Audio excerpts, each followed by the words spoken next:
നമസ്കാരം.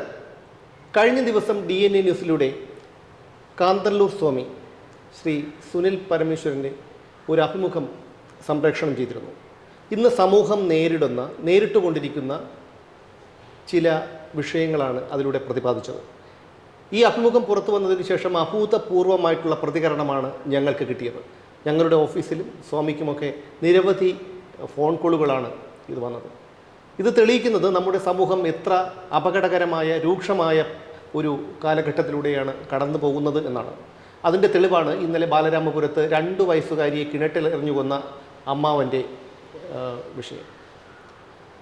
കഴിഞ്ഞ ദിവസം അഭിമുഖത്തിൽ ശ്രീ കാന്തല്ലൂർ സ്വാമി പറഞ്ഞ അതേ സംഭവങ്ങളാണ്, അതായത് നമുക്ക് വിശ്വസിക്കാൻ കഴിയാത്ത ചില സംഭവങ്ങളാണ് ഈ ബാലരാമപുരം സംഭവവുമായും ഉയർന്നു കേൾക്കുന്നത്.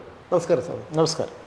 കഴിഞ്ഞ ദിവസം സ്വാമി ആ അഭിമുഖത്തിനിടയിൽ ചില കേൾക്കുമ്പോൾ അസുഖകരമായിട്ടുള്ള ചില വിഷയങ്ങൾ അത് എത്ര അപ്രിയമാണെങ്കിലും പറഞ്ഞിരുന്നു. പക്ഷേ അതിനുശേഷം വന്നിട്ടുള്ള പ്രതികരണങ്ങൾ ഞങ്ങളുടെ ഓഫീസിലേക്ക് പോലും ഏകദേശം 60 കോളോളം വന്നു. ഇന്ന് കുറച്ചു മുമ്പ് കുവൈറ്റിൽ നിന്നൊരു സ്ത്രീ വിളിച്ചിരുന്നു, വന്നിട്ടുണ്ട്. അപ്പോൾ കഴിഞ്ഞ ദിവസം ബാലരാമപുരത്ത് ഒരു കുഞ്ഞിനെ കിണറ്റിലെറിഞ്ഞു കൊല്ലുന്ന സംഭവം ഉണ്ടായി. അതുമായി ബന്ധപ്പെട്ടും സ്വാമി മെലിഞ്ഞാന്ന് പറഞ്ഞതുമായി ആ വിഷയമാണ് ഉയർന്നു കേൾക്കുന്നത്. എന്താണ് അതേക്കുറിച്ച്? ഇതിപ്പോൾ കലിയുഗത്തെക്കുറിച്ച് ഞാൻ പറഞ്ഞു. കലിയുഗത്തിൽ ഇതൊക്കെ സംഭവിച്ചേ പറ്റുമെന്ന് ഭാഗവതത്തിൽ വളരെ വ്യക്തമായി പറഞ്ഞിട്ടുണ്ട്. സത്യയുഗത്തിലേക്ക് കടക്കുന്നതിന് മുമ്പ് ഇതൊക്കെ സംഭവിച്ചേ പറ്റൂ. അതാണ് നമ്മുടെ ഭൂമിയിൽ സംഭവിച്ചുകൊണ്ടിരിക്കുന്നത്. കുട്ടിയുടെ മാത്രമല്ല, ഇപ്പോൾ അതിനകത്ത് ഇന്ന് ഞാനിപ്പോൾ പത്രം വായിക്കുമ്പോൾ കേട്ട ചില കാര്യങ്ങൾ, ഇദ്ദേഹത്തിനൊരു പൂജാരിയുമായിട്ട് ബന്ധമുണ്ടെന്ന്. ഇതൊക്കെ തന്നെ മന്ത്രവാദമോ പൂജയോ അന്ധവിശ്വാസങ്ങളിലേക്ക് പോയി ചെന്ന് ചേരുവാണ്. ഒരു കാര്യം ഞാൻ വളരെ വ്യക്തമായിട്ട് പറയാം. ലക്ഷക്കണക്കിന് കടമുള്ള ഒരാൾ ആ കടം വന്നു ചേരാനുള്ളൊരു യോഗമുണ്ടെങ്കിൽ ഒരു പൂജ പരിഹാരങ്ങളും കൊണ്ട് അത് രക്ഷപ്പെടുത്താൻ കഴിയില്ല. കാരണം ഞാൻ എല്ലാ പൂജാതി കാര്യങ്ങളും മനസ്സിലാക്കിയിട്ടുള്ള ആളെന്നുള്ള നിലയിലാണ് 2 തരത്തിലുള്ള കർമ്മങ്ങൾ മനസ്സിലാക്കിയിട്ടുണ്ട്. എന്നെ വിളിക്കുന്നവർ, ഇപ്പോൾ ലോട്ടറി അടിച്ച ഒരാൾ ഒരിക്കലും ഒരു പൂജാരിയോ ജ്യോതിഷനെയോ ഒന്നും വിളിക്കത്തില്ല. അവന് സർവനാശം സംഭവിച്ച് അവന് വിഷം വാങ്ങിക്കാൻ മാത്രം ഇനി പണം ആവശ്യമുള്ള സമയത്താണ് എനിക്കിതെന്താണ് സംഭവിച്ചത്, എൻ്റെ പണം എങ്ങനെയാണ് നഷ്ടപ്പെട്ടത് എന്നതിനെക്കുറിച്ച് ഓർത്ത് വിളിക്കുകയുള്ളൂ. ഇപ്പോൾ എന്നെ വിളിക്കുന്നത് ചോദിക്കുന്നത് ആദ്യമേ പറയുന്ന പേരും നാളും സ്ഥലമൊന്നും പറയില്ല. ചിലരോട് ഞാൻ ദേഷ്യപ്പെടാറുണ്ട്. കാരണം ഇവിടുത്തെ വിവരം, കാരണം അവർക്ക് സമൂഹം കൊടുക്കുന്ന അല്ലെങ്കിൽ അവരുടെ വിധി കൊണ്ട് ചേർന്ന ആ വീർപ്പുമുട്ടലാണ് പറയുന്നത്. സ്വാമി എൻ്റെ പ്രശ്നം ഇതാണ്. ആ പ്രശ്നം എന്ന് പറഞ്ഞാൽ നമുക്കൊന്നും പരിഹരിക്കാൻ പറ്റില്ല. അപ്പം ഞാൻ നന്നായി ഉപാസനയുള്ള ആളാണ്, നന്നായി ലോകം കണ്ട ആളാണ്. ഞാൻ എൻ്റെ പുസ്തകങ്ങളിൽ വിശ്വാസങ്ങളെ അന്ധവിശ്വാസങ്ങളെ കുറിച്ച് നന്നായി എഴുതി ലോകത്തെ അറിയിക്കുന്ന ആളാണ്. അതുകൊണ്ട് തന്നെ ഇവിടെ ശത്രുക്കളൊക്കെ എന്ന് പറയുന്നതെന്നൊക്കെ ഇതുണ്ടാകുന്നതാണ്. അത് നമ്മൾ ലോകം ഉണ്ടായ കാലം മുതൽ ശത്രുക്കളൊക്കെ ഉണ്ട്. അവർ പറയും, പ്രതിപാദിക്കും. പക്ഷേ സമൂഹത്തിൽ നമ്മൾ യൂട്യൂബ് ചാനൽ നമ്മൾ കൊടുക്കേണ്ട സന്ദേശമുണ്ട്.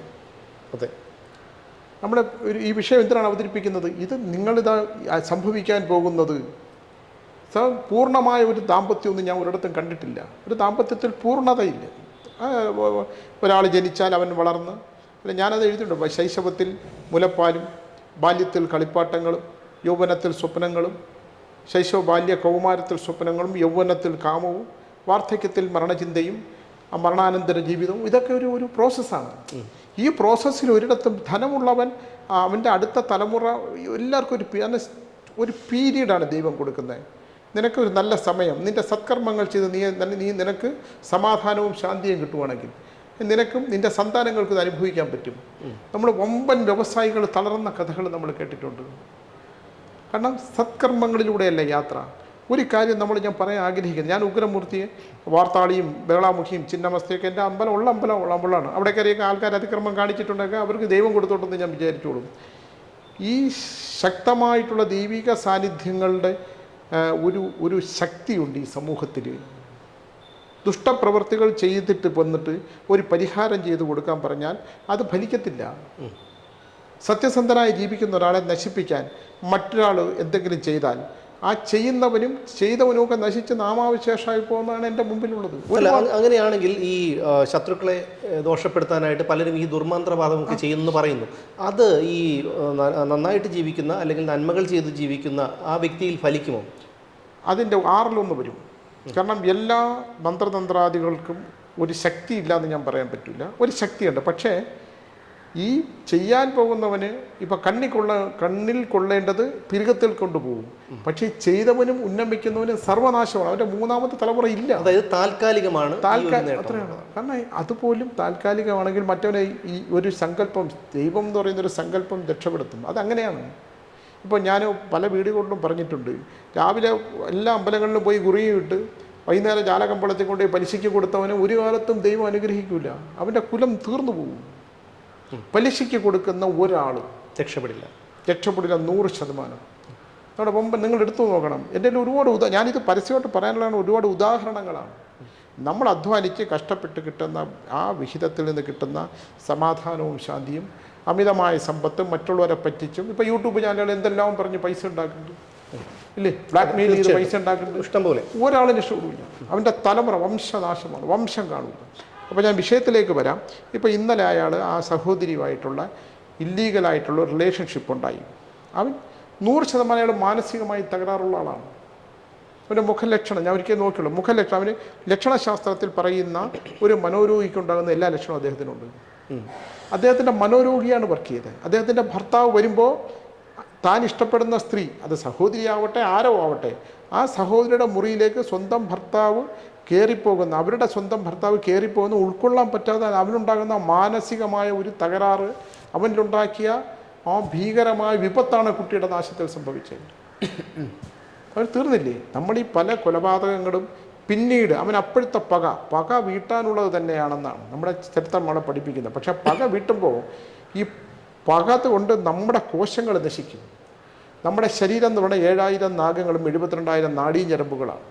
അത് എന്ന് പറയുമ്പോഴത്തേക്കും ചൈനയിലെ നാഗങ്ങളെ കൊല്ലുന്നുള്ളൂ. അവിടെ ഒരു സംസ്കാരമില്ല. ഇവിടുത്തെ നാഗങ്ങൾ പരശുരാമ മഹർഷി കമ്പലവന് പതിച്ചു കൊടുത്ത നാഗം. നമ്മളിപ്പോൾ ചൈനയിലെ ആൾക്കാർ ചാള മീൻ മാടിയുള്ള വാൽ വെച്ച് പറക്കി വെച്ച് വിൽക്കുന്നു.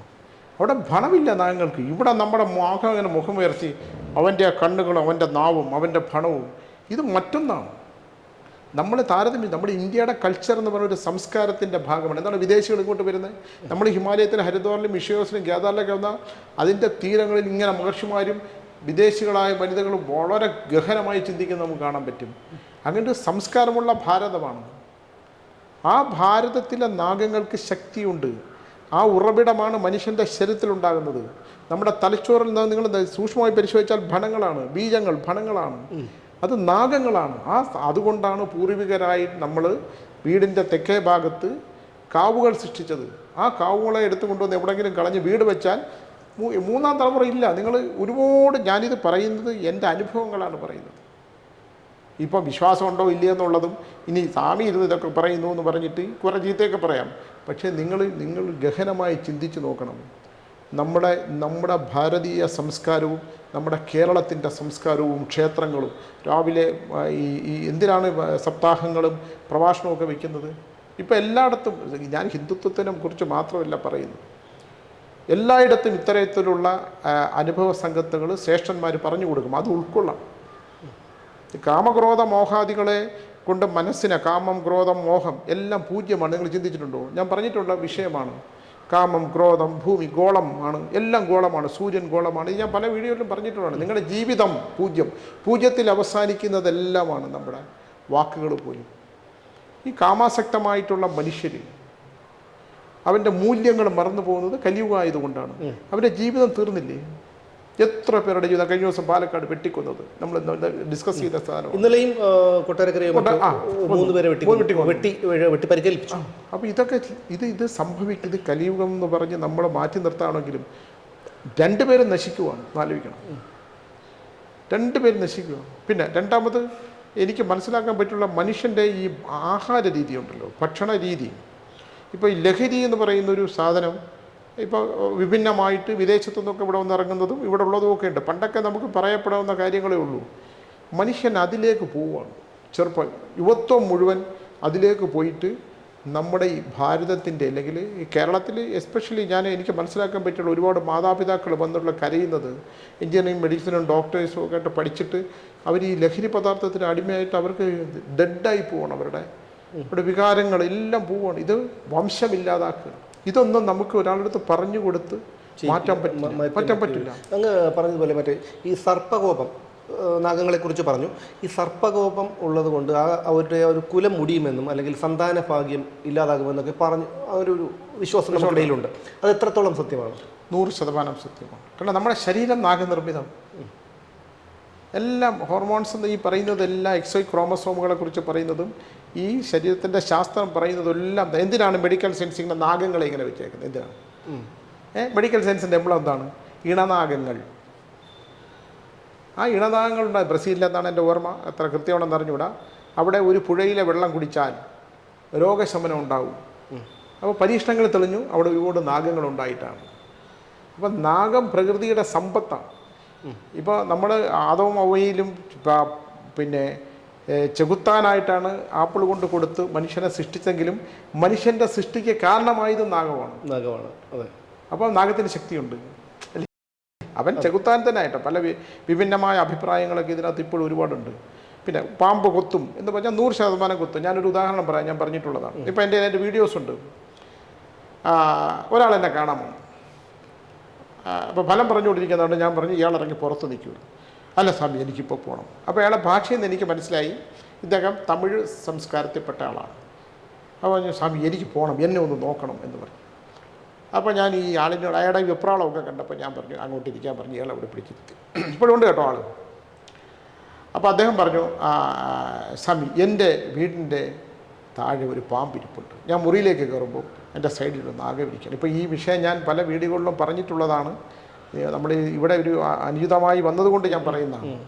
അപ്പോൾ ഞാൻ പറഞ്ഞു നിങ്ങളെ കൊത്തേണ്ട സമയമായി. നിങ്ങളെ ഈ പാമ്പ് കുത്തും. എപ്പോൾ കുത്തും? ഇന്ന് ശിവരാത്രി, ഇന്ന് കുത്തും. ഇന്ന് നിങ്ങളെ പാമ്പ് കുത്തിയേ പറ്റൂ, കുത്തിയിരിക്കും.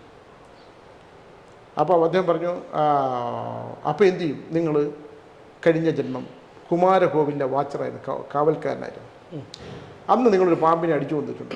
ഇത് വേണമെങ്കിൽ അന്ധവിശ്വാസം എന്ന് പറയാം. നിങ്ങൾ ഇന്ന് കുമാരകോവിലിൽ പോയി നിന്നോളൂ. അപ്പോൾ പുള്ളി പറയും ഞാൻ ബന്ധക്കോസാണ്, എനിക്ക് പള്ളി നിങ്ങൾക്കൊന്നുമില്ല, നിങ്ങളവിടെ പോയി നിന്നോളം പറയും. നിങ്ങൾ പറഞ്ഞാൽ വിശ്വസിക്കുമെന്ന് അറിയത്തില്ല. വേണമെങ്കിൽ അദ്ദേഹത്തിൻ്റെ നമ്പർ നോക്കിയിടാം. അദ്ദേഹത്തിനെ കുമാരകോവിലിനകത്തിട്ട് പാമ്പ് കുത്തി അന്ന് രാത്രി. മൂർഖൻ കുത്തി രക്ഷപ്പെട്ടു. അപ്പോൾ ഇത് ഏത് വിശ്വാസത്തിൻ്റെ പേരിലാണ്? ഇപ്പം ഞാൻ ഫലം പറഞ്ഞത് പോട്ടെ, അയാളിന്നും ജീവിച്ചിരിക്കുന്നു, അയാളിന്നും ജീവിച്ചിരിപ്പുണ്ട്. അത് സംഭവിച്ചേ പറ്റൂ. അത് സംഭവിക്കും. അത് ഈ നാഗത്തിൻ്റെ കാര്യത്തിനകത്ത് സ്കിൻ ഡിസീസ് 100%. ഈ പണ്ട് കാലത്ത് കാവുണ്ടായിരുന്നിടത്ത് വീട് കയറി വെച്ച് ഇതെല്ലാം ഈ കലികുത്തി സംഭവിച്ചേ പറ്റൂ എന്നുള്ളതാണ്. കാരണം ഇതെല്ലാം എടുത്ത് ഒരു കാര്യം ഞാൻ തർക്കിക്കാൻ വേണ്ടി തന്നെയാണ് പറയുന്നത്. ക്ഷേത്രങ്ങളെ പണ്ട് കാലത്തെ കാവുകളിലും ക്ഷേത്രങ്ങളും ഇടിച്ചു വളർത്തി വീട് വയ്ക്കുന്നവരും ഇതിനെയൊക്കെ ആവാഹിച്ചു കൊണ്ടുപോയി എന്ന് പറയുന്നതും നടക്കാത്ത കാര്യമാണ്. ഞാൻ കുറേ കാലം ഈ കസേരയിലിരുന്നു. ഈ കസേരയിലിരുന്ന് എൻ്റെ കാലം കഴിഞ്ഞ് മരിച്ചു. ഇത് ഇങ്ങനെ അപ്പൂപ്പൻ ഇരുന്ന കസേരയാണ്. എൻ്റെ സാന്നിധ്യം ഓർമ്മിക്കുന്ന 2-3 തലമുറയുണ്ട്. ഇത് ഏത് കസേരയാണ്? ഇത് പണ്ട് അപ്പൂപ്പൻ ഇരുന്ന ആ സാന്നിധ്യം പോലെയാണ് ഇതുപോലുള്ളത്. അപ്പോൾ കലിയുഗം വരുമ്പോൾ ഇതെല്ലാം സംഭവിക്കണമെങ്കിൽ കാവുകൾ അപ്രത്യക്ഷമാവും, ക്ഷേത്രങ്ങൾ അപ്രത്യക്ഷമാവും. അമ്പലത്തിൻ്റെ അടുത്ത് കൊണ്ടുവന്ന് വീട് വെച്ചിട്ട് ഒരു കാലത്തും രക്ഷപ്പെടില്ല. അമ്പലത്തിൻ്റെ ഗോപുരത്തിൻ്റെ മേലെ 2ാം നില കെട്ടിയാൽ രക്ഷപ്പെടത്തില്ല. എൻ്റെ അനുഭവം ഞാൻ പറയണത്, ഞാൻ ചുമ്മാ വായിച്ചിട്ട് പറയല്ല, പോയി കാണുന്ന വീടാണ്. അവിടെ ബാത്റൂമിൻ്റെ കന്നിമൂലയിൽ നിങ്ങൾ നോക്കിയിട്ട് ബാത്റൂം വീടിൻ്റെ സ്ഥാനവും നോക്കി ബാത്റൂം കെട്ടും. ഇതിൻ്റെ വെള്ളം നേരെ അമ്പലത്തിൻ്റെ അടിയിലാണ് പോണേ. സ്ത്രീകൾ ദുരിതപ്പെട്ട് കിടക്കും. ഒരു കാലത്തും രക്ഷപ്പെടത്തില്ല. സ്ത്രീകൾക്ക് ദുരിതം. ഇത് നമ്മൾ തർക്കിക്കാനുള്ളവർക്കൊക്കെ തർക്കിക്കാം. ദൈവം ഇല്ലാത്തുള്ളവർക്ക് ദൈവം ഇല്ല എന്ന് പറയാം. ഈശ്വര സാന്നിധ്യം ഇല്ലാത്തതിനെ കുറിച്ചിട്ടൊക്കെ നമുക്ക് ഒരുപാട് വ്യാഖ്യാനങ്ങൾ ചെയ്യാം. ഞാൻ ഈ കലിയുഗത്തെക്കുറിച്ച് എപ്പോഴും പറയുന്നതിൻ്റെ ഒരു കാരണം ഇതൊന്നുമല്ല, ഇനി വരാൻ പോകുന്ന വിപത്തുകൾ ഇതിലും ഭീകരമായ വിപത്തുകളാണ്. നിങ്ങളുടെ കടൽ ജലം, പണ്ട് നമ്മുടെ തിരുവനന്തപുരത്തെ ശംഖുമുഖത്തിൻ്റെ കടലിലോട്ട് നമ്മൾ ചെന്നാൽ കടലിലൊരു തീരം ഉണ്ടായിരുന്നു. ഇപ്പം കടൽ തീരം ഉണ്ടോ? ഇല്ല. കടലിൽ കരയെ വിഴുങ്ങും. അറിയോ? വനങ്ങൾ മുഴുവൻ വെട്ടി നശിപ്പിക്കും. അതുകൊണ്ടാണ് പൊല്യൂഷൻ. നമ്മുടെ ഈ കൊറോണ എന്ന് പറയുന്നതിൻ്റെ അകത്ത് കറക്റ്റുള്ള ഒരു സിംറ്റം എന്തുകൊണ്ട്? ഇവിടെ എത്രയോ കാലമായിട്ട് ഇങ്ങനെയുള്ള ബാക്ടീരിയകളും വൈറസുകളും ഉണ്ട്. ഇതെല്ലാം നശിപ്പിക്കപ്പെട്ടുകൊണ്ടിരുന്നതാണ്. ഇപ്പോൾ വനങ്ങൾ നശിച്ച് അത് കൃഷിക്കും ഉണ്ടാവുന്ന ഈ എൻഡോസൾഫാൻ പോലുള്ള ഈ വിഷാംശമായിട്ടുള്ള സാധനങ്ങൾ വിതറിയപ്പോൾ എന്ത് പറ്റി? കൃഷിനാശം ഉണ്ടായി. മനുഷ്യൻ കക്ഷിക്കുന്ന വിഷയമുണ്ട്, നമ്മൾ സംസാരിച്ച വിഷയമാണ്. അതുകൊണ്ട് കലിയുഗത്തിൽ വരാൻ പോകുന്ന വിപത്തുകൾ, അധികാരത്തിന് മേലുള്ള വടംവലി, അധികാരത്തിന് വേണ്ടിയുള്ള അത് മഹാഭാരത യുദ്ധം നടന്നതാണ്. രണ്ട് സഹോദരന്മാർ തമ്മിലുള്ള യുദ്ധം, രണ്ട് പാണ്ഡവും ധൃതരാഷ്ട്രം തമ്മിലുള്ള ഇഷ്യൂസാണ് ഒരു മഹാഭാരത യുദ്ധം ഉണ്ടാക്കിയത്. ആ യുദ്ധം നമുക്ക് കാണിച്ചു തരുന്നത് എന്താണ്? യുദ്ധം സർവനാശവും സംഭവിക്കുന്ന ഒന്നാണ്. നമ്മുടെ ലോകരാജ്യങ്ങൾ ഈ യുദ്ധത്തിന് ഉണ്ടായതിന് ശേഷം പാണ്ഡവർ ചോദിച്ചു എന്തിനാണ് യുദ്ധം ചെയ്തത്, എല്ലാം ബന്ധുക്കളായിരുന്നു എന്ന്. ഇത് കാലം നമ്മളെ പഠിപ്പിക്കുന്ന കാര്യങ്ങൾ മനസ്സിലാക്കാത്ത, അധികാരത്തിനും സ്വത്തിനും പണത്തിനും വേണ്ടി കോടതികളിലൊക്കെ നമ്മൾ ചെന്ന എന്താണ്? ഒരാളെ നശിപ്പിക്കുക, ഇല്ലാത്ത വാർത്തകൾ സൃഷ്ടിക്കുക, ഒരാളോട് പക തോന്നുക. ഇതെല്ലാം കാലം കലിയുഗത്തിൽ വരാൻ പോകുന്ന മഹാവിപത്തുകളെ ഉണ്ടാക്കുന്ന. ഇപ്പം നമ്മൾ ഒരുപാട് പണം ഉണ്ടാക്കി, ഭക്ഷണം കഴിക്കുന്നവനെ ഭക്ഷണം ഉണ്ടാക്കി ഏസമുറി കിടക്കും, അവൻ്റെ സുഖഭോഗങ്ങളെ കൊണ്ട് അവൻ കുറച്ച് ദിവസം കഴിയുമ്പോൾ അവന് മടുപ്പുണ്ടാവും. പിന്നെ പറഞ്ഞ പണമെല്ലാം അധിക പണമാണ്, അധികം കോടികളാണ് ബാങ്കുകളിൽ കിടക്കുന്നത്, ആ അവകാശികളില്ലാത്ത കോടികളാണ്. ഒരുപാടുണ്ട്. ഇതൊക്കെ ഇപ്പോൾ സർക്കാർ എടുത്തുകൊണ്ടിരിക്കുകയാണ്. അപ്പം ഞാൻ ഈ സർക്കാരല്ല, കേന്ദ്ര ഗവൺമെൻറ് അതിനെന്തോ പുതിയ നിയമങ്ങൾ കൊണ്ടുവരുന്നത് കേട്ടു. അതുകൊണ്ട് ഞാൻ പറയണം, സ്വത്തിനും പണത്തിനും സമ്പാദ്യവും ഇതുപോലുള്ള കാമക്രോധ മോഹാദികൾക്കൊക്കെ അടിമപ്പെട്ട് കാമാസക്തമായ മനസ്സിനെ നമുക്ക് നിയന്ത്രിച്ച് പിടിച്ചു നിൽക്കാൻ പറ്റിയില്ലെങ്കിൽ യുവതലമുറയ്ക്ക് മുഴുവൻ മോഹങ്ങൾ, ചില മോഹങ്ങൾ, ആഗ്രഹങ്ങൾ, കാമക്രോധ മോഹത്തിനൊക്കെ വേണ്ടിയിട്ട് നമ്മൾ എന്താണോ അവൻ്റെ സുഖകരമായ വഴി, മനുഷ്യൻ്റെ തലച്ചോറും മരുപ്പിക്കുന്ന മാരകമായിട്ടുള്ള ലഹരി പദാർത്ഥങ്ങളുടെ ഉപയോഗമൊക്കെ തന്നെ ഭീകരമായിട്ടുള്ള ഒരു അവസ്ഥയിലേക്ക് പോയി. മദ്യപിക്കുക, പണ്ടൊക്കെ നമ്മൾ മദ്യം കൊണ്ട് തീരുന്നതാണ്. ഇപ്പോൾ മദ്യമല്ല, അതിനേക്കാൾ വീര്യമായിട്ടുള്ള ഒരുപാട് പേര് ചെന്ന് ചേരുന്ന യുവത്വം നശിച്ചുകൊണ്ടിരിക്കുമ്പോൾ, അതിപ്പോൾ പണ്ട് കുട്ടികളിലൊന്നും അതില്ലായിരുന്നു. എൻ്റെ അനുഭവത്തിൽ എൻ്റെ മുമ്പിൽ വരുന്ന മാതാപിതാക്കളുടെ കണ്ണീരിന് നമുക്കൊരു പരിഹാരം കൊടുക്കാൻ പറ്റില്ല. അച്ഛനമ്മമാർക്ക് പണ്ടൊക്കെ ലിമിറ്റേഷൻ ഉണ്ടായിരുന്നു, അതൊക്കെ അതിജീവിച്ചു. അച്ഛനമ്മമാരുടെ അത് ഇപ്പോഴും ഞാൻ പറയണേ, ഈ കലിയുഗത്തിൽ വരാൻ പോകുന്ന വാർത്തകൾ സൃഷ്ടിക്കാനായിട്ടുണ്ടാകാവുന്ന പ്രവണതകൾ, പിന്നെ ആ വാർത്തകൾ വളച്ചൊടിച്ചുണ്ടാകാവുന്ന ഭീകരമായ വിപത്തുകൾ, ഇതെല്ലാം ഈ കലിയുഗത്തിൽ പെട്ടതാണ്. ഇത് നിങ്ങൾ എന്താണ്, നിങ്ങൾ ഇന്ന ഈശ്വരൻ എന്നുള്ളതല്ല, നിങ്ങളുടെ മനസ്സിൻ്റെ സങ്കല്പങ്ങൾക്കനുസരിച്ച് ഈശ്വര സദ്ബുദ്ധി തോന്നണേ, നല്ല ബുദ്ധികൾ തോന്നണേ, നല്ല കർമ്മങ്ങൾ ചെയ്യാൻ തോന്നുന്നത്. എനിക്കൊരാളോട് പകയുണ്ടാകരുത്, എനിക്ക് ആരോടും പകയില്ല, എൻ്റെ പകയെ ലയിപ്പിച്ച് തരണേ, എനിക്ക് ആരോടും ഇന്ന് പക തോന്നരുത് എന്ന് ചിന്തിച്ചുകൊണ്ട് ഒരു പ്രഭാതം നമുക്ക് ഉണർത്താൻ പറ്റിയാൽ ഈ കലിയുഗത്തിലെ ദോഷദുരിതങ്ങളിൽ നിന്ന് മോചനം നേടാമെന്ന് പറഞ്ഞുകൊണ്ട് ഞാൻ അവസാനിപ്പിക്കുവാണ്. പക്ഷേ ഒറ്റ കാര്യം കൂടി, അതായത് ആദ്യം അങ്ങ് സൂചിപ്പിച്ചു ഒരു വ്യക്തി കടം വരാനാണ് വിധിയുണ്ടെങ്കിൽ കടം വരുമെന്ന്. പക്ഷേ നമ്മുടെ പത്രങ്ങളിൽ ഉൾപ്പെടെ കാണുന്ന ചില പരസ്യം കടബാധ്യതകൾ തീർത്ത് കൊടുക്കാനായി തകിടും മാന്ത്രിക കൂടും ഒക്കെ ഉണ്ടെന്നുള്ളതാണ്. അതുകൂടി കാരണം ഒരുപാട് പേര് ഈ ചതിക്ക് ഇരയാകുന്നുണ്ട്, അതേക്കുറിച്ച് കൂടി ഒന്ന് പറഞ്ഞു. ഞാൻ പറഞ്ഞു, ഈ തകിട് ഉണ്ടാക്കുന്നവനെ കടം കൊണ്ടല്ലേ ഈ തകിട് ഉണ്ടാക്കുന്നത്. ഇദ്ദേഹം ഈ ഉണ്ടാക്കുന്നവൻ ഇതിനാണ് ഈ പരസ്യം കൊടുക്കുന്നത്, ആളുകളെ ആകർഷിപ്പിക്കാനായിട്ടാണ് പരസ്യം കൊടുക്കുന്നത്. ആകർഷിപ്പിച്ചിട്ട് അവൻ എന്താ ചെയ്യണം, അവൻ്റെ കടം തീർക്കാനായിട്ട് ഒരാളുടെ വിശ്വാസത്തിനെ മുഴുവൻ ചൂഷണം ചെയ്യണം. എന്ന് പറയുമ്പോൾ ഞാൻ പൂജ ചെയ്യുന്നതാണ്, ഞാൻ ആദ്യമേ പറയും ഇതാണ് ഇതിൻ്റെ അവസ്ഥ, ഇത്രയാണ് സംഭവം, ഇങ്ങനെ സംഭവിക്കുകയുള്ളൂ, ഇതാണ് നിങ്ങൾക്ക് വരാൻ പോകുന്നതിൻ്റെ ഫലം. വളരെ കൃത്യമായിട്ട് എനിക്കൊരു ഫോളോവേഴ്സ് ഉള്ളതാണ്. എൻ്റെ ഈ അമ്പലം, എൻ്റെ കാന്തല്ലൂർ ക്ഷേത്രങ്ങളായിട്ട് ആശ്രമമായിട്ട് ബന്ധപ്പെട്ടും നിത്യം വിളിക്കുന്നവരും, എൻ്റെ ഇവിടെ ഈസ്റ്റ് വീട്ടിലൊരു അമ്പലമുണ്ട്, അപ്പോൾ ഒരുപാട് പേര് കാണാൻ വരുന്നതാണ്. ഞാനിത് ആദ്യമേ നിങ്ങൾക്ക് ഫലമില്ല, അപ്പോൾ ഇത് കടന്നു വെച്ച ഒരാൾ ചോദിച്ചു, സ്വാമി എന്ത് എല്ലാത്തിനും ഒരു ഫലമില്ല എന്ന് പറയുന്നത്? ഫലമില്ല, നിങ്ങളുടെ ഒരു കുട്ടിയെ കൊണ്ടുവന്നു, അവരിപ്പോഴും എൻ്റെ അടുത്ത് വരും, ആ കുട്ടി പൂർവ്വജന്മം കൊണ്ട് ഇത് ഇങ്ങനെയായി, ഇന്ന ദോഷങ്ങൾ കൊണ്ട്, അതിന് പരിഹാരമില്ല. അച്ഛനമ്മമാരും ഈ കുട്ടിയെ കൊണ്ട് ഈ വിധി അനുഭവിച്ച് തീർത്തേ പറ്റുള്ളൂ. പിന്നെ ജന്മജന്മാന്തരങ്ങളായി വരുന്ന ശാപങ്ങളും പാപങ്ങളും സന്താനങ്ങളിലൂടെ അനുഭവിക്കണമെന്നുണ്ട്. നിങ്ങൾ ഈ കുട്ടിയെ സംരക്ഷിച്ചുകൊണ്ട്, ഇത് വിശ്വാസത്തിൻ്റെ ഭാഗമാണ് ഞാൻ പറയുന്നത്, ഇത് അന്ധവിശ്വാസം എന്ന് കുറേ തെറിയമാണെങ്കിൽ അതിന് കുറേ പറയുമായിരിക്കും. എന്നാലും നോക്കിയാൽ ഈ കുട്ടി തന്നെ അടുത്ത ജന്മം നിങ്ങളെ ഉത്തമ പുത്രനായി ജനിച്ച് നിങ്ങളെ സംരക്ഷിക്കും. ഇപ്പോൾ കുട്ടികളെ കൊണ്ടുവന്ന് അനാഥാലയത്തിലേക്കാക്കി, അച്ഛനമ്മമാരെ കൊണ്ടുവന്ന് പിന്നെ അനാഥാലയത്തിലാക്കി, അതൊക്കെ ഭീകരമായ വിപത്തുകൾ ഉണ്ടാകാൻ പോകുന്നത്. പിന്നെ അച്ഛനമ്മമാർ, ഇനി അച്ഛൻ ദുഷ്ടന തന്നെ ആയിക്കോട്ടെ, അച്ഛനായിട്ട് ഇപ്പോൾ കഴിഞ്ഞ ദിവസം എൻ്റെ ഒരു പയ്യൻ, അയാളൊരു എഞ്ചിനീയറാണ്. അപ്പോൾ അയാളുടെ അമ്മ എന്നെ വിളിച്ചു, സ്വാമി പറഞ്ഞിട്ടാണ് അവൻ ഈ വീട്ടിൽ വന്ന് ബഹളം ഉണ്ടാക്കണം. അപ്പം എനിക്ക് ആളെ മനസ്സിലായി. ഞാനെന്താണ് നീ വീട്ടിൽ, ഞാൻ അദ്ദേഹത്തിന് അവിടെ കൊണ്ടുപോയി ബലികർമ്മങ്ങളൊക്കെ ചെയ്തത് അച്ഛൻ്റെ മരണത്തിന് ശേഷം. നീ വീട്ടിൽ പോയി താമസിച്ചിട്ട് അമ്മയും സഹോദരനുമായിട്ടൊക്കെ സന്തോഷമായിട്ട് ജീവിക്കും. അപ്പോൾ അയാൾ ചെയ്ത് യാതൊരു പുള്ളി അവിടെ പോയി വീണ്ടും അട്ടഹാസമാണ്. അതല്ലേ ഒരു കുടുംബമായിട്ട്, കുടുംബം കൂടുമ്പോൾ ഇമ്പമുണ്ടാകുന്നതാണ് കുടുംബം. പൂജ പരിഹാരങ്ങൾ മാത്രമല്ല, ഞാൻ 10 കൂട്ടം ലളിത സഹസ്രനാമം ജയിക്കും, ഞാൻ എല്ലാ ക്ഷേത്രങ്ങളിലും പോവും, ഞാൻ ഈശ്വരൻ്റെ ആളാണെന്ന് പറഞ്ഞിട്ട് കാര്യമില്ല. നിൻ്റെ മനസ്സിനെ അടക്കാനായിട്ടുള്ള കാമക്രോധാധിക മോഹങ്ങൾ അടക്കിക്കൊണ്ട് നിനക്ക് മനസ്സിന് ശാന്തി കിട്ടാവുന്നത്. എനിക്ക് എങ്ങനെയാണ് മനസ്സിന് ശാന്തി കിട്ടുന്നത്? ഇതെന്നെ പ്രസവിച്ച അമ്മയാണ്. അമ്മയ്ക്ക് തെറ്റുണ്ടാവും. അമ്മയുടെ തെറ്റിനെ പൊറുക്കാൻ പറ്റുന്ന, അമ്മ മകൻ്റെ തെറ്റിനെ പൊറുക്കുന്ന പോലെ തന്നെ അമ്മ ചെയ്യുന്ന ഏതെങ്കിലും തെറ്റായിട്ട് മകൻ തോന്നുന്നുണ്ടെങ്കിൽ തിരിച്ച് മകന് അവരുണ്ടായിട്ടാണ്. അവർ 10 മാസം ചുവന്ന് പ്രസവിച്ചിട്ട് ഞാൻ ഉണ്ടായത്. അവർ വേദനിച്ച് പ്രസവിച്ചതാണ്. ഒരു സ്ത്രീയുടെ ഏറ്റവും വലിയ വേദന എന്ന് പറയുന്നത് ഈ പ്രസവ വേദനയാണ്. അതിനേക്കാൾ വലിയ ദുരിത വേദന ഈ മകൻ അങ്ങോട്ട് കൊടുക്കും. എൻ്റെ മുമ്പിൽ എത്രയും അമ്മമാരാണ്. ഇതൊക്കെ നമ്മൾ ഇപ്പോൾ ഈ വീഡിയോയിൽ നമ്മളിത് പറയുന്നു, ചീത്ത പറയുന്നവരൊക്കെ ഒരുപാട് കാണും സുമേഷേ.